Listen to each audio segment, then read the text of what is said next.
Welcome to Divine Intimacy Radio, a co-production of EWTN Radio and SpiritualDirection.com, where we provide you with a spiritual haven of rest and explore the riches of the wisdom of the saints and the path to union with God. This is Dan and Stephanie Burke. Welcome to Divine Intimacy Radio, your radio haven of rest, your hermitage of the heart, your monastery of the mind, where we lift our hearts and minds to heaven to draw upon the wisdom of the saints to help us navigate the insanity of this present life, the tumults, which is all good. You know, it's a great time. It's a wonderful time to be a Catholic, in my opinion. It is like, you know, because I'm a dim bulb, and dim bulbs in dark rooms work, and the room is really dark, and so I'm very happy to be. I'm very happy to be in a place where we can make a difference, even if you're a dim bulb. There's so much going on, but we have a unusual show today, a special guest to talk about internet, social media kind of persecution, but most of all to our listeners, how you can help, and we really do need your help. Right. So why don't you introduce our guest? Yeah. So I want to welcome Sister Kristen Garner. She is originally from Ohio, USA, and is currently living in Alcalá de Henares, España, Spain. She is a member of the community of the Servant Sisters of the Home of the Mother and is the postulator of the cause of the beatification of Sister Claire Crockett. Welcome so much, Sister. I'm so delighted that you're here. I'm a big fan of Sister Claire. Years and years ago, I watched her, the information that y'all put out on her movie. I was deeply moved by her story. So I'm so glad that you're here. Unfortunately, under persecution and under problems, right? But we want to help, and we want to know what's going on, and we want to let our listeners know what's going on and see how we can help you. Thank you so much for having me. It's a delight to be with you today. Now, before we jump in, just for folks who don't know her, maybe like just a brief treatment of her life, and then let's talk about the more practical stuff, that the weird stuff's happened with YouTube, that sort of thing. So Sister Claire Crockett was a member of our community who passed away in 2016 in an earthquake in Ecuador. When she was young, she wanted to be an actress, lived the life of a normal young person, had an encounter with Christ on Good Friday. She kissed the cross, and that totally changed her life. And so she decided to give her life to God, leave behind her dreams, and God brought her dreams to fulfillment in a different way. But and then she passed away 7 years ago now.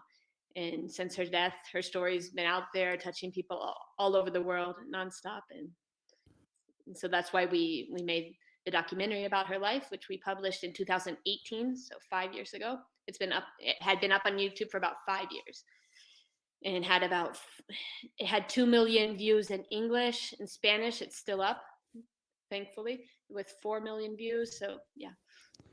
Wow. So the crazy part about it is, now so basically the documentary, and I got to watch a little bit of it because you were able to repost it somewhere else in your community page. Is that right?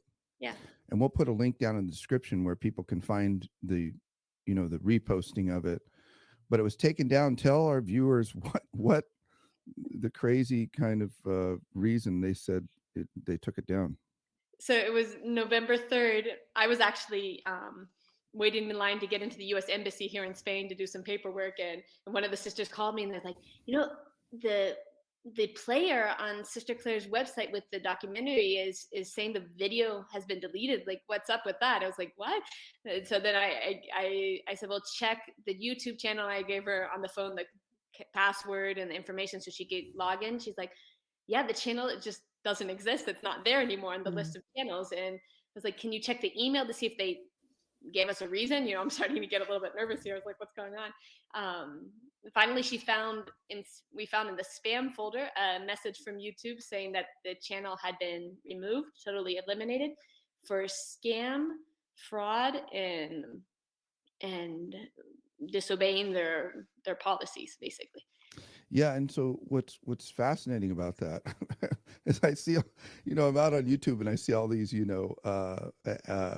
infomercials for funky supplements and just everything in the world people are selling and peddling, right? And so, what are you selling and peddling that's a scam and a fraud? Is a young woman who had a radical conversion to Christ.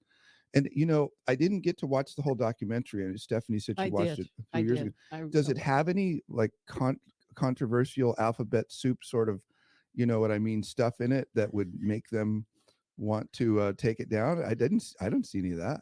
We didn't try to sell anything. We didn't speak bad about anyone. I mean, it's just that it presents her life. It presents the call to holiness. I mean, it is a call to leave mediocrity behind and give your all to Christ. And it does speak specifically about, leaving behind superficiality, sin. I mean, but nothing that I would call scam or fraud. Yeah, and there's no like B-roll that's from somebody else's copyrighted material. I mean, No. there's just no No, we reason. had we had all the rights to all the footage, to all the music. I mean, there's nothing that, and they did give us a link to appeal, because I've heard other cases in the past with other similar situations where the video is removed and there's not even an option to click appeal and respond. But we did get an appeal button, so I hit the button and I looked through their list of all the policies that we couldn't break as the scams, fraud, and I went one by one through all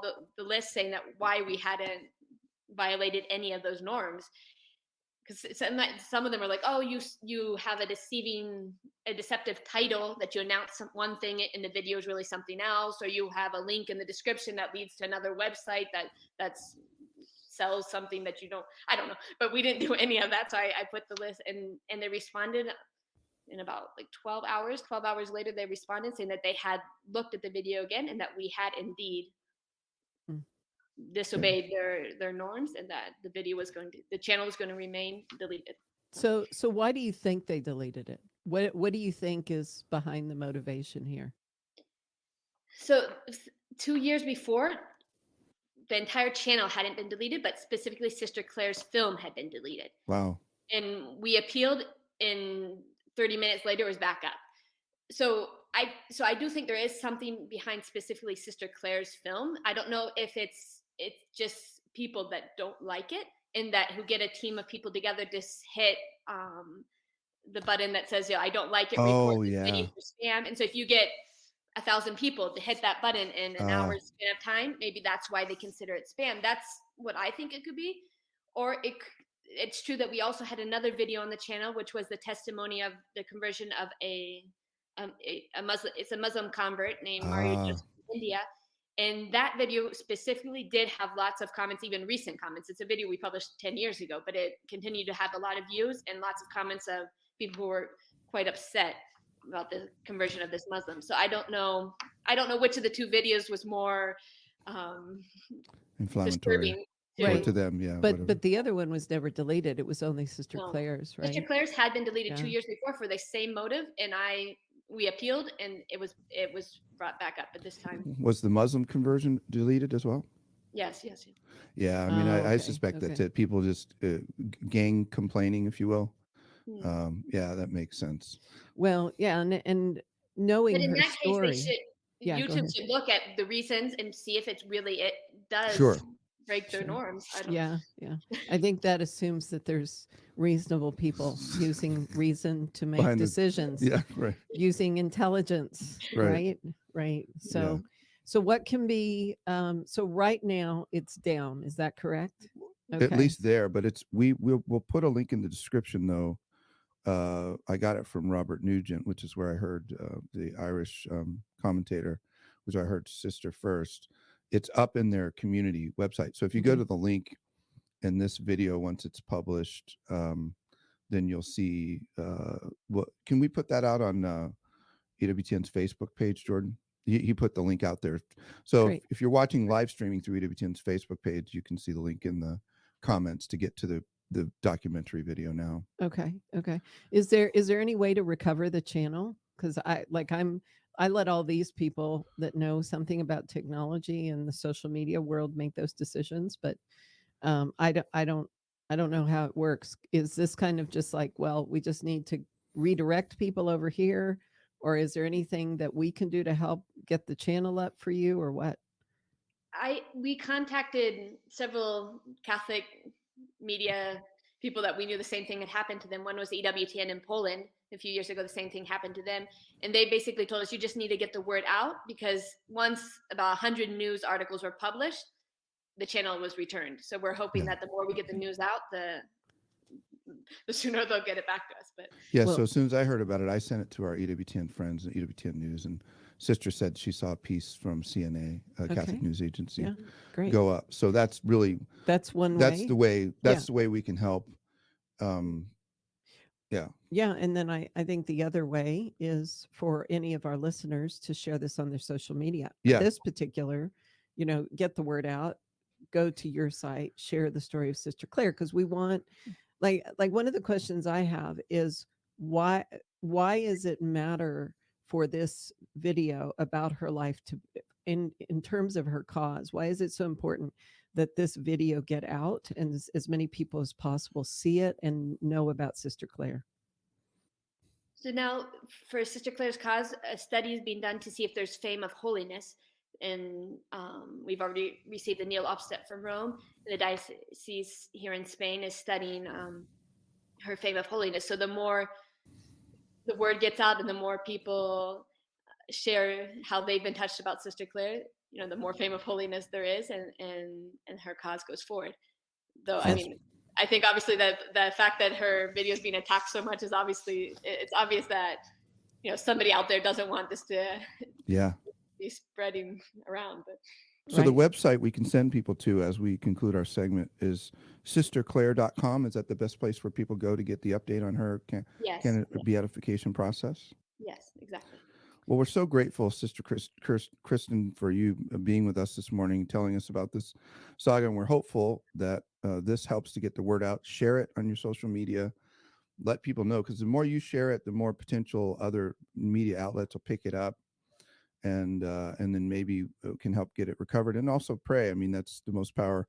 That's the most important thing we can do is ask the Lord to help with this process. But I suspect, in the end, this is all going to work out to a greater positive end for the beatification process. We're really grateful for the joy and the witness of Sister Claire, and for all your great work that you're doing to bring the Lord to the people of the world through your efforts in your community. Servant Sisters of the Home of the Mother, sisterclaire.com. Thank you, Sister Kristen, for being with us today. Thank you for having me. God bless you all. God bless you. Take care. The beautiful fact that no suffering is wasted, that all suffering has a purpose, and to wrestle with the idea, which is that everything that happens in our lives is either willed or permitted by God. Okay, God, why would you permit these things? I know that you're a good Father and you're a loving Father, so there's something there. So I have to bridge this gap between your permission of my suffering to your love for me as a father. And Uniformity with God's Will, the book by St. Alphonsus Liguori, bridges that gap. And he explains, as only he can, because he's such a hard hitter, the reality that these are all moments of growth, of virtue, of, hey, your legs are weak. You're like a newborn deer. You can't stand on your own. We need to get you to stand on your own. Those sorts of things. Even desolation, the day-to-day kind of the ebbs and flows of the spiritual life. Those things are all permitted for a greater good, whatever that might be. Check out the brand new updated version of Uniformity with God's Will, titled Finding Peace in the Storm, with commentary by Dan Burke. Welcome back to Divine Intimacy Radio's Dan Stephen Burke. Segment 2, we talked, of course, in the first segment with Sister Kristen Gardner, who's the postulator of the cause of Sister Claire Crockett, and how her documentary about her life and her conversion, and then her beatification process was taken down by YouTube for spurious reasons, and said it was fraud and they were selling stuff, whatever, and they were doing none of the thing, Yeah. none of the things they were accused of. Yeah. And we just need to push back on this stuff. Yeah. We need to be clear, we need to be bold, we need to be loving, we Mhm. need to be all that we're called to be, Hmm. but we need to push back on these things and find ways around them. Yeah. Get the word out. That's why we had that show, the first segment of this. And now we're going to our issue. Yeah. And I would encourage, because I do know Sister Claire's story. I have watched it. It's beautiful. You don't want to miss it. Check out sisterclaire.com. Watch her story and pray to her. Yeah. Pray to her that her cause can be moved forward, because it's not a minor thing. That her English views were 5 million, Spanish views were 4 million. Yeah. That's amazing. It's huge. She's obviously got, the holiness of the persona. Her cult is rising. So let's pray to her, maybe to help deal with these issues, Mhm. out on the internet. Yeah. That keep shutting down good content, Christian content, important content of how we need to communicate out to God's people what's going on. Yeah, and ours isn't quite as dramatic in terms of 5 million views, but just asking our producer, you gave me a number a minute ago, Jordan, about the high number of views on one video. We had 62,000 views at one point on several of the videos, and now it's we'll be lucky if we break 300. 300. And what's fascinating is we don't, just like the sisters, we don't deal with a lot of controversial political issues. What we deal with is Catholic mystical tradition. So, my instinct is it's just, the work of the enemy, but we do need your help. So our main YouTube page is spiritualdirection.com YouTube page, and that's got all of these shows on it. And we've been posting there for years, thousands of hours of great content.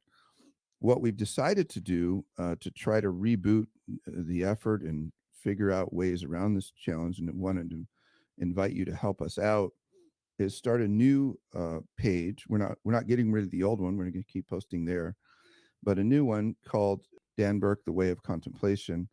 And it's going to be content that I'm producing, asking and answering questions on the interior life. And some of that will also include my beloved spouse and co-host as well, and other folks like Father John Bartunik, Dr. Anthony Lillis, a lot of good new content.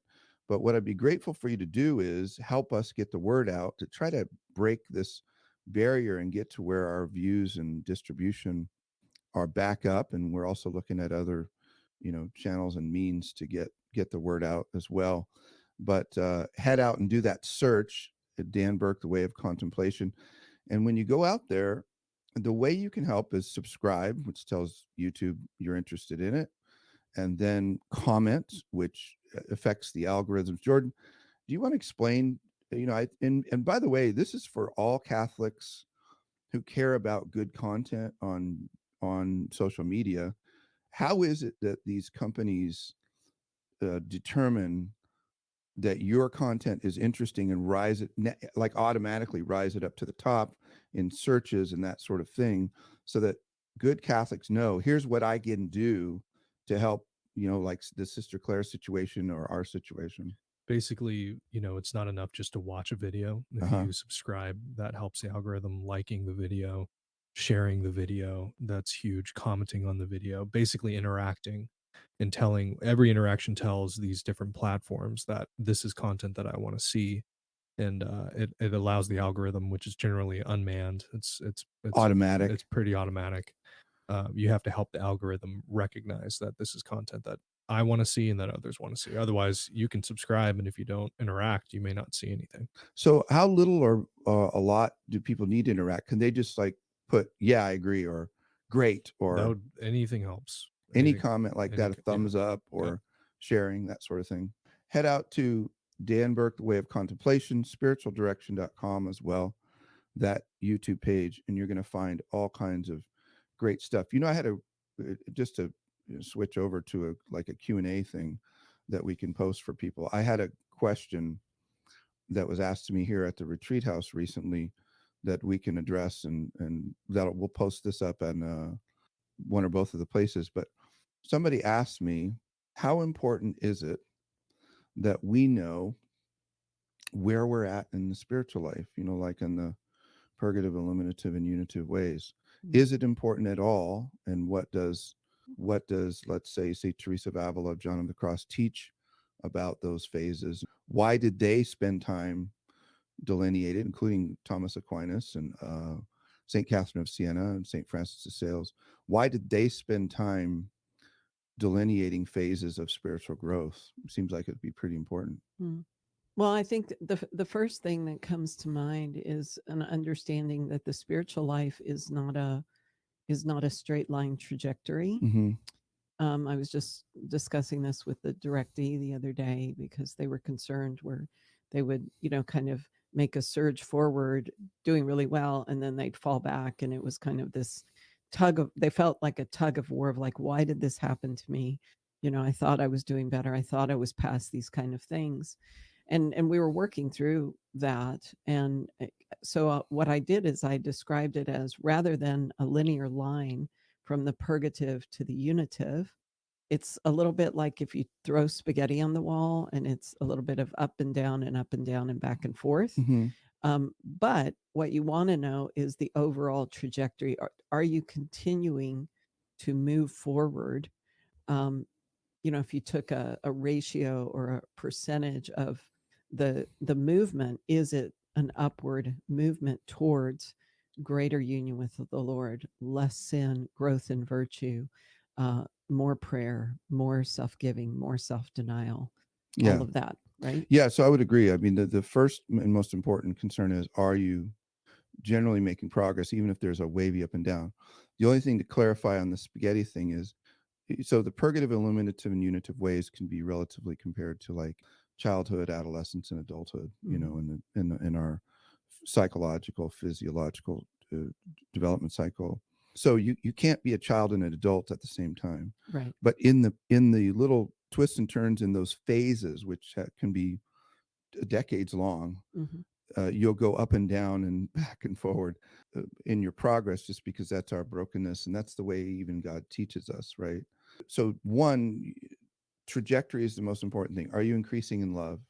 Are you decreasing in sin? Are you increasing in virtue? Are you increasing in patience, or whatever your root sin is? Pride, vanity, wrath, lust, avarice, whatever those are they minimizing, and are the opposite virtues emerging just in a way that is, let's say on an annual basis, which is a good way of judging, asking someone who knows you really well, am I better in this way in the last year? That tells you you're heading the right direction or not. But they also delineated between the phases, all of these spiritual doctors of the church, so that we could, in those phases, understand what's normal and abnormal. Right. And then yield to what the Holy Spirit wants to do or heal us of, or where we need particular work in terms of sin, against sin and that sort of thing. Yield to those movements in that phase. Yeah. Does that make sense? Yeah. I mean, what we're basically showing is that the Holy Spirit has provided common language between the different doctors of the church, saints, that have described this. I mean, there's a place, I think it's in Spiritual Direction, or in You're Navigating the Interior Life, where you show the different languages between the different saints, denoting the purgative, illuminative, and unitive, and how they described it. So it's providing some commonality in language, some commonality in understanding. Should you be staring at that dashboard? Absolutely not. Yeah, you don't want to stare at your gauges when you're driving your car. No, because that becomes an exercise in narcissism. Yeah. You just want to know and to be able to have this conversation with your spiritual director, like you said, maybe once a year, once every 6 months, to just make sure that you're still on the trajectory towards oneness with the Lord. And what is it? I mean, your examine helps you decide, okay, where am I? How do I move forward? How do I diagnose this with my spiritual director? How do I discern this? And how do I use the examine in my plan of love, as it were, as we describe it, to continue this upward trajectory. Yeah, and just to give you a really specific example, like if you're in the early purgative stage, which is the first stages where you're beginning to say, yeah, yes to the Lord, and I want to move forward, the thing you're going to realize is that habitual sin is the first target to go after. Mm-hmm. Now, how you do that is multifaceted. It has to do with, as you say, the exam and going to confession regularly, immersing yourself in the sacraments, which are the greatest sources of the life of God in you, Mm-hmm. given to you, poured out for you in and through those sacraments. So you have the clarity to see what is my sin. Self-awareness, always growing in self-awareness. Right. So you have the clarity to see through self-awareness, and then you have the strength to pursue that sin and to go after that sin and overcome it by God's grace. But you also have to cooperate and fight like crazy. And so in the early purgative stage, that's how you yield to the Holy Spirit. Is if it's mortal sin, you got to be super aggressive, because that's so dangerous. The ultimate, end of dying in a state of mortal sin is not ending up in the good place and going to the bad place, going to hell. And none of us wants that, and that's not God's desire, which is why he gave himself up for us and gave himself through the sacraments to us. If you want to get a good treatment of that, like the first treatment I did was in Navigating the Interior Life, as you mentioned, which also has a quiz, if you will, or a self-assessment, a better way, it's not a quiz, of finding your root sin and making you more aware of which to tackle first. Right. But then also in Devil in the Castle, which is my most recent book, where I updated the purgative, illuminative, and unitive ways. And of course, you can find courses like about this. And at the Avila Institute, I teach Foundations of Prayer and Union with God, where I go into it in depth at avila-institute.org. So really, all the work that we do teaches about this in some form or fashion, including our marriage retreats. Yes, everything. Exactly. Everything we've incorporated this because it's such a powerful perspective. Well, it's life-changing. Yeah. Well, with that, we're all out of time. Until next time, may the God of peace make you perfect in holiness. May he preserve you whole and entire, spirit, soul, and body, irreproachable at the coming of our Lord, Jesus Christ. Learn more about the interior life. Visit spiritualdirection.com. Divine Intimacy Radio is a co-production of EWTN Radio and spiritualdirection.com and heard worldwide on the EWTN Global Catholic Radio Network.